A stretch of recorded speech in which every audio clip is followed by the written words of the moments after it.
Annie Kapsjak était une adolescente de 15 ans vivant une vie heureuse avec sa famille d'accueil. Elle était bien entourée et avait un avenir prometteur, mais malheureusement, tout ça va s'effondrer lorsqu'un soir, elle va décider de sortir en cachette de sa maison. Après son départ, ses parents retrouveront un mot écrit de sa main où elle avouait avoir menti. Pour tout savoir sur la triste et mystérieuse histoire de Annie Kapsjak, lançons-nous maintenant dans la vidéo.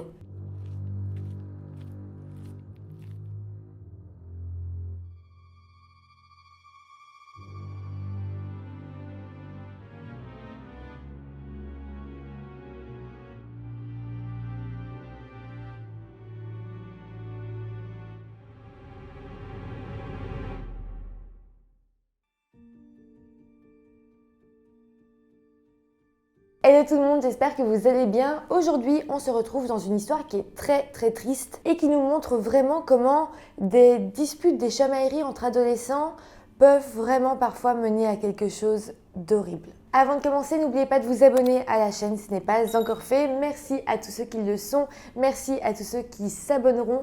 Et voilà, maintenant que tout ça est dit, eh bien, lançons-nous dans cette triste histoire. Annie Kapsjak est née le 10 janvier 1997 aux États-Unis dans l'État de l'Utah. Son début de vie a été assez difficile parce que malheureusement, eh bien, ses parents n'étaient pas capables de prendre soin d'elle. À partir de ses 7 ans, elle a alors été retirée de leur garde à 5 reprises et a fini par être baladée de famille d'accueil en famille d'accueil. La vie d'Annie s'annonçait alors être vraiment compliquée, mais au milieu de tout ça, eh bien, elle a fait une rencontre qui a totalement changé sa vie. Il s'agissait d'une femme qui s'appelait Veronica Kapsjak et Veronica était en fait une nouvelle travailleuse sociale à qui on avait justement confié le dossier d'Annie. Voilà ce que Veronica dira plus tard pour parler de cette rencontre. J'ai rencontré Annie lors de son 7e ou 8e anniversaire alors qu'elle était en famille d'accueil. J'étais une toute nouvelle travailleuse sociale pour les services de protection de l'enfance et elle a été affectée à mon dossier. Il faut savoir qu'immédiatement, lorsqu'elles se sont rencontrées, il y a eu une très grande connexion entre elles. En très peu de temps, leur relation a été bien plus intense qu'une relation standard entre enfants et travailleurs sociaux.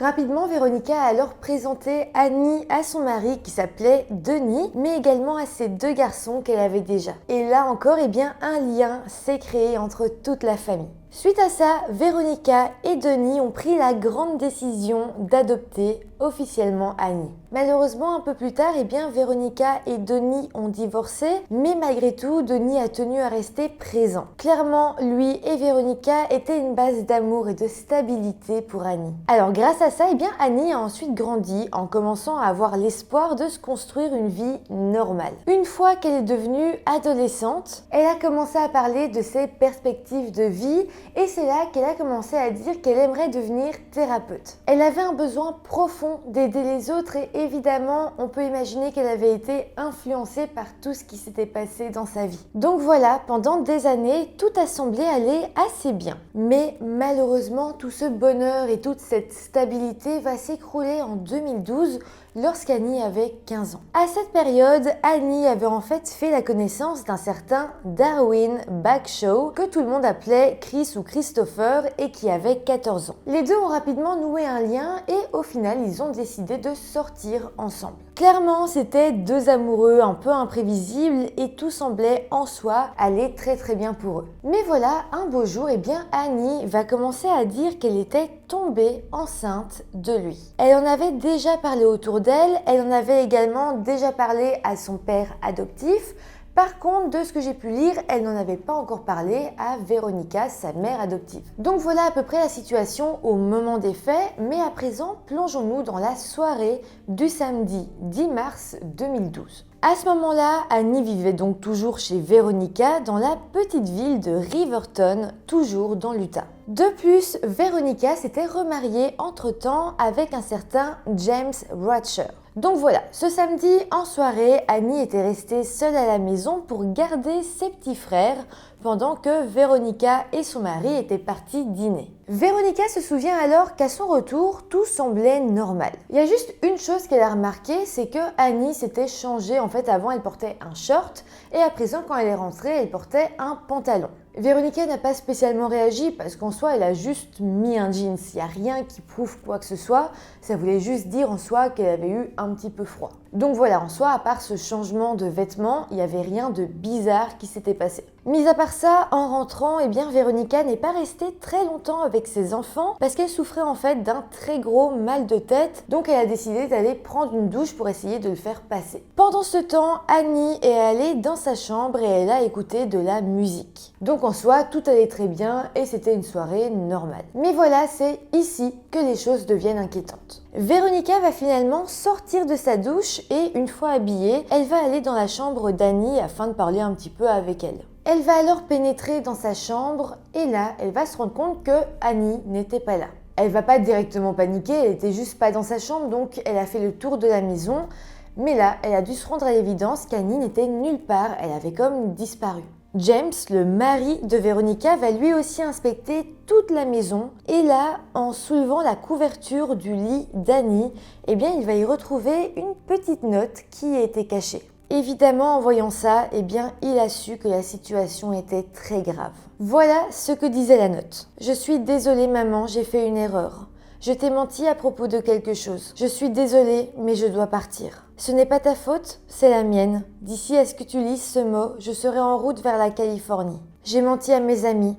Je leur ai dit que j'étais P, mais je voulais seulement leur compagnie. C'est pour ça que j'ai menti. Je ne me sens pas à ma place ici et ma seule échappatoire est de m'enfuir. S'il te plaît, n'essaye pas de me retrouver parce que je ne veux pas être retrouvée. » Alors, il y a un moment dans la lettre où elle dit « J'ai menti à mes amis, je leur ai dit que j'étais P, mais je voulais seulement leur compagnie. » Alors, on imagine que P veut sans doute dire « pregnant » qui veut dire en français enceinte. Donc si on comprend bien, dans cette lettre, elle avoue qu'elle a menti et qu'en réalité, elle n'est pas enceinte. Par contre, elle avait bel et bien fait croire à tout son entourage qu'elle l'était. Mais à présent, pour en revenir aux faits, eh bien, on peut s'en douter, Véronica était extrêmement choquée par cette découverte et donc sans perdre de temps, elle va appeler les autorités pour signaler la disparition de sa fille. Ensuite, elle va appeler son ex-mari, qui était donc le père adoptif d'Annie, pour qu'il l'aide à retrouver leur fille. On sait aussi que Véronica a téléphoné au petit ami d'Annie, donc Christopher, pour demander si Annie était avec lui,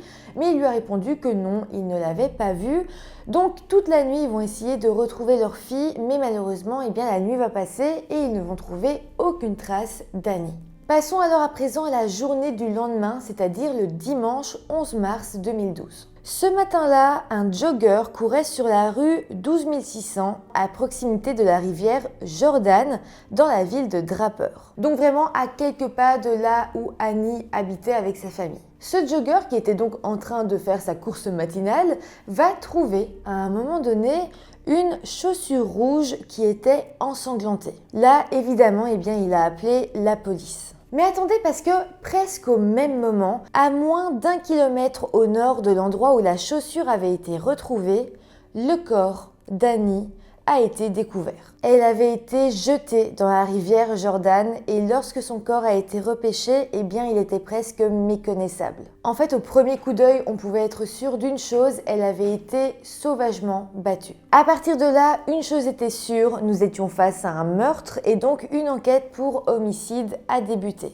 Le corps d'Annie va alors être emmené chez un médecin légiste et une chose très importante qu'il va noter dans un premier temps, c'est qu'il confirmera qu'Annie n'était pas enceinte au moment de sa mort. Le légiste a également déterminé que la cause de la mort était un traumatisme contondant à la tête. Il notera également que le crâne d'Annie avait été fracturé à plusieurs endroits. La peau de son visage était ouverte, ses dents du bas étaient desserrées et elle présentait des hémorragies et des ecchymoses au cerveau. Donc là, dans un premier temps, les autorités vont essayer de comprendre comment est-ce qu'Annie en était venue à quitter sa maison. Ses parents vont la qualifier de fugueuse et donc les enquêteurs vont se dire au début que sans doute elle était partie d'elle-même et avait peut-être fait une mauvaise rencontre. Mais bon, ça c'était la toute première théorie et petit à petit les enquêteurs vont se concentrer sur une autre. Ils vont se dire que peut-être quelqu'un avait demandé voire obligé Annie à sortir de chez elle.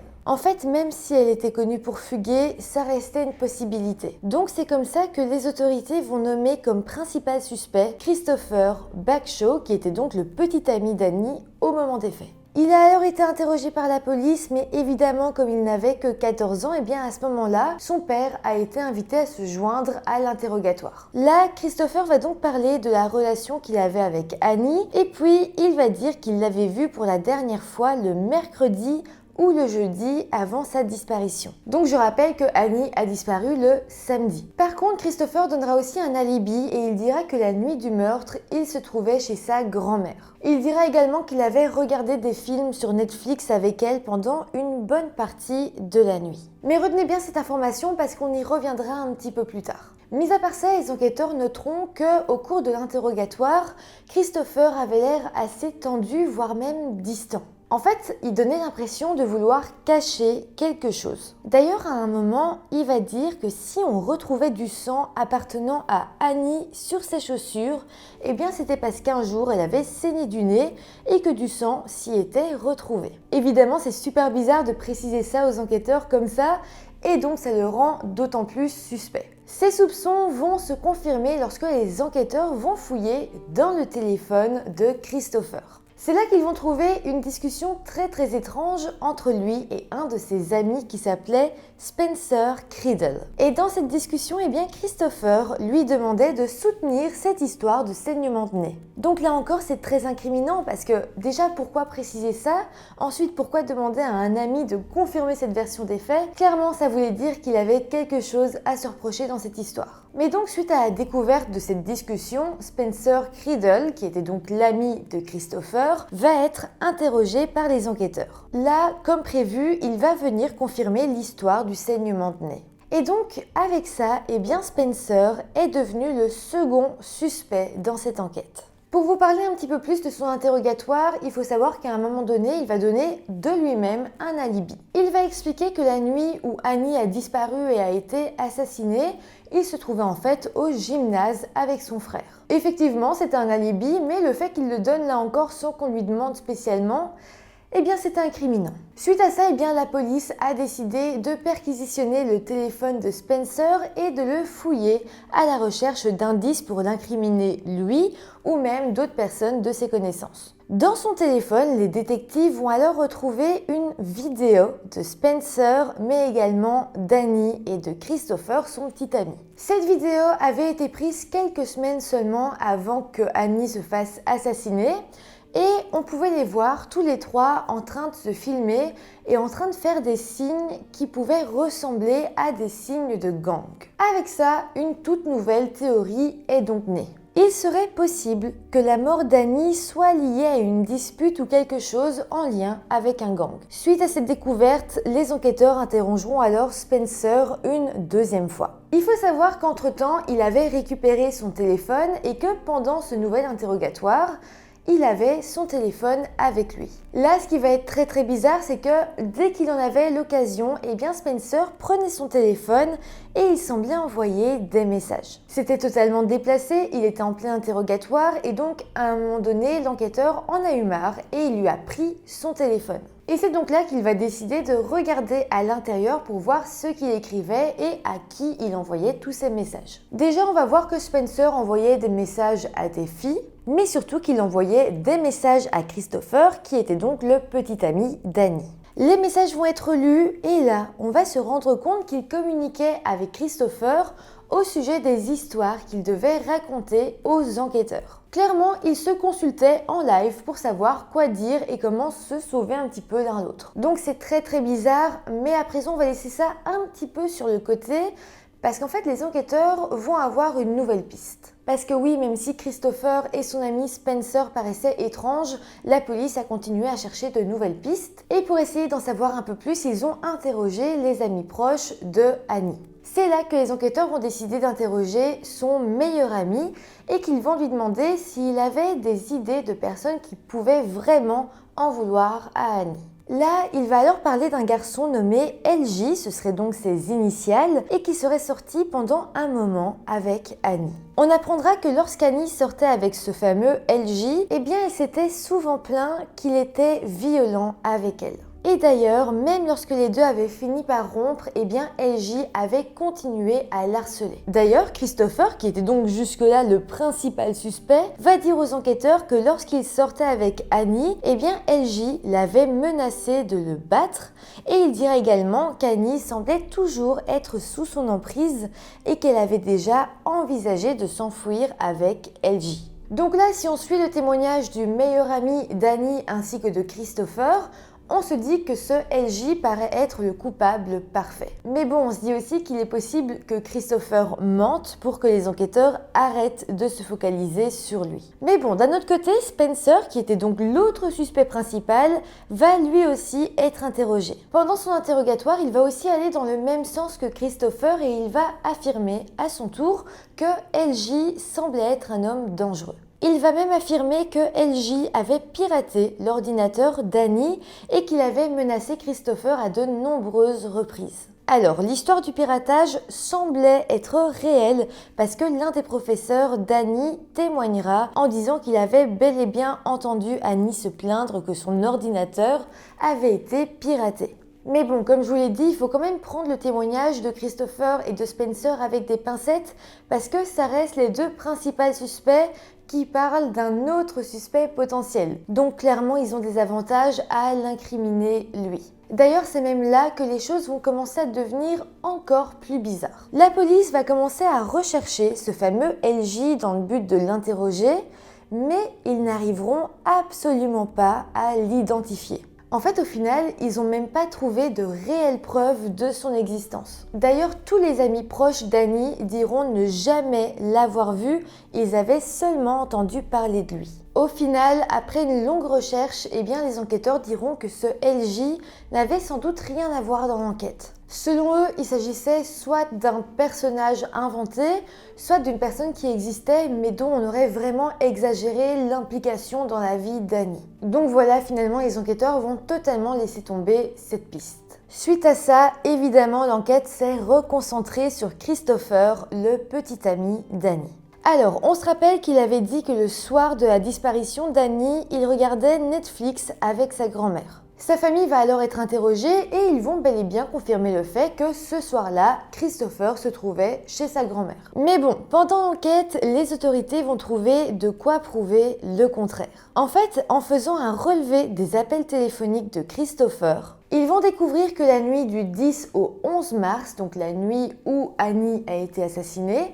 il avait passé des appels téléphoniques à sa grand-mère. Il n'y en avait pas eu un seul, il y en avait eu plusieurs et donc c'est étrange vu que soi-disant, eh bien, il avait passé la soirée avec elle à regarder des films. En soi, ces appels téléphoniques sont la preuve que Christopher a dû sortir à un moment donné, sinon pourquoi est-ce qu'il aurait appelé sa grand-mère ? Wilma, qui était donc la grand-mère en question, sera alors interrogée et là, les enquêteurs vont vraiment la trouver étrange. Elle va en fait faire semblant qu'elle ne se rappelait pas du tout de ces appels téléphoniques et même qu'elle trouvait ça très bizarre. En fait, elle donnait vraiment l'impression d'essayer maladroitement de couvrir son petit-fils pour quelque chose. De plus, elle dira que Christopher s'était endormi à 23h30. Elle dira même qu'elle l'avait vu dormir, or c'est impossible parce qu'à minuit 47, donc un peu plus d'une heure plus tard, les deux s'étaient pourtant appelés. Ici, une chose était sûre pour les enquêteurs, c'est que Christopher paraissait étrange et sa famille l'était elle aussi. Mais là, attendez parce qu'il va y avoir un nouveau rebondissement dans cette enquête. Une jeune femme du nom de Johanna Franklin va aller voir les enquêteurs et va annoncer être une témoin importante parce que selon elle, elle aurait assisté au meurtre d'Annie. Alors, dès le début, les enquêteurs vont prendre son témoignage avec des pincettes parce que Johanna était en fait connue des services de police comme étant toxicomane et si elle proposait de dire tout ce qu'elle savait sur le meurtre d'Annie, c'était en échange que les autorités laissent tomber tous les problèmes juridiques qu'elle avait sur le dos. Donc déjà là, on sentait qu'il fallait se méfier, mais malgré tout, les enquêteurs avaient besoin de ce témoignage, donc ils ont accepté l'accord. Johanna va alors parler et c'est là qu'elle a accusé l'un de ses associés dans le deal de drogue d'être le meurtrier d'Annie. Elle dira qu'il s'appelait Daniel Robert Ferry et qu'il avait en fait tout d'abord proposé à Annie des relations sexuelles, mais qu'elle avait refusé. Selon elle, le refus d'Annie aurait vraiment énervé Daniel qui se serait mis à la frapper encore et encore jusqu'à ce qu'elle décède. Elle dira qu'ensuite, Daniel avait enroulé le corps dans une bâche et l'avait jeté dans la rivière. Là, les enquêteurs ont vraiment eu du mal à croire Johanna parce que, en plus de son passé, pendant l'entretien, elle a eu un comportement vraiment étrange. Mais bon, au final, ils ont quand même regardé le casier judiciaire de Daniel Ferry, l'homme accusé du meurtre, et vu ce qu'ils y ont trouvé, ils ont décidé de l'arrêter. Mais il faut savoir que dès son arrestation, Daniel Ferry a clamé son innocence et il dira d'ailleurs « Je suis beaucoup de choses, je suis membre d'un gang, je suis toxicomane, je suis trafiquant de drogue, mais une chose que je ne suis pas, c'est un tueur d'enfants. » Au final, l'enquête permettra de l'innocenter complètement et le 6 mars 2013, la police de Draper a annoncé que Daniel Ferry n'était plus considéré comme une personne d'intérêt dans la mort d'Annie. Et donc à partir de là, l'enquête s'est à nouveau reconcentrée sur le suspect principal qui était Christopher, le petit ami d'Annie. L'enquêtrice en chef de l'affaire va alors décider de tout reprendre à zéro. C'est là qu'elle va découvrir que les téléphones d'Annie et Christopher avaient borné à plusieurs endroits différents la nuit du meurtre, ce qui veut dire que les deux étaient en déplacement cette nuit-là. Donc déjà, rien qu'avec ça, on a la preuve que Christopher n'était pas tranquillement chez sa grand-mère en train de regarder des films. En fait, que ce soit pour le téléphone d'Annie ou celui de Christopher, c'était bizarrement impossible de déterminer avec précision où est-ce que les téléphones avaient borné. En fait, c'était comme si l'endroit où les téléphones s'étaient retrouvés avait une très mauvaise connexion. Ça veut donc dire que cet endroit-là peut être entouré de plusieurs tours qui émettent un signal, mais elles sont toutes à de grandes distances. Ça veut dire que peu importe à quelle tour il se connecte, la connexion est mauvaise. Donc ce que le téléphone fait, c'est qu'il se connecte à la première tour, puis ensuite à la deuxième, puis ensuite à la troisième. Et ça, encore et encore, il le répète parce qu'il ne sait pas à laquelle se connecter. Et donc ça fait que le téléphone borne en même temps dans plusieurs endroits différents. Donc évidemment avec ça on ne peut pas savoir avec précision où se trouvait le téléphone vu qu'il borne à plein d'endroits. Au premier abord ça peut paraître être un énorme frein dans l'enquête, mais vous allez voir qu'en fait ça va même permettre de résoudre cette affaire. Après enquête, on découvrira alors que dans la région il y avait un seul endroit qui avait ce genre de problème et il s'agissait justement du lieu où le meurtre avait eu lieu. C'était le seul endroit connu dans la région où un téléphone pouvait avoir ce genre de comportement. Et donc avec ça, on a eu la confirmation que la nuit du meurtre, Annie et son petit ami Christopher se trouvaient ensemble sur la scène de crime. Suite à ça, au mois d'octobre 2014, Christopher Bagshaw, qui était maintenant âgé de 17 ans, a enfin été arrêté pour le meurtre d'Annie Kapjak, mais également accusé d'entrave à la justice. Alors je sais pas vraiment si à ce moment-là il avait déménagé, mais en tout cas, lorsqu'il a été arrêté, il se trouvait dans le Colorado. Dès son arrestation, Christopher a plaidé non coupable et a clairement montré une volonté de se battre jusqu'au bout pour prouver son innocence. Mais les choses vont tout de même avancer. Pendant le reste de l'enquête, Christopher a en fait été placé dans une prison pour mineurs. Et là, un beau jour, un de ses codétenus a demandé à parler à la police. Il expliquera alors que Christopher s'était confié à lui et lui avait révélé quelques informations sur le meurtre d'Annie. Là, les enquêteurs vont vraiment être choqués parce que chaque petit détail qu'il donnera correspondait parfaitement à ce qui avait été trouvé sur la scène de crime ou à ce que l'autopsie avait révélé. De plus, il y avait même plusieurs détails qui étaient absolument pas connus du public. Avec ça, les enquêteurs avaient alors une preuve de plus qui liait Christopher au meurtre de sa petite amie. Et au final, je pense que Christopher lui-même a compris qu'il n'allait plus pouvoir s'en sortir et donc, une semaine avant que son procès ne s'ouvre, au mois de février 2016, Christopher a décidé de plaider coupable. Il va alors se confier et il va expliquer que si, effectivement, il avait tué Annie, c'était parce qu'il avait peur et qu'il croyait qu'elle était enceinte de lui. Mais évidemment, je le rappelle, c'était faux, Annie avait inventé cette histoire. Mais donc, Christopher expliquera qu'il avait prémédité le meurtre d'Annie car selon lui, à ce moment-là, c'était la seule façon de cacher le fait qu'il avait mis une fille enceinte, surtout qu'il ne voulait absolument pas avoir un enfant. C'est donc suite à ça qu'il avait donné rendez-vous à Annie le samedi 10 mars en soirée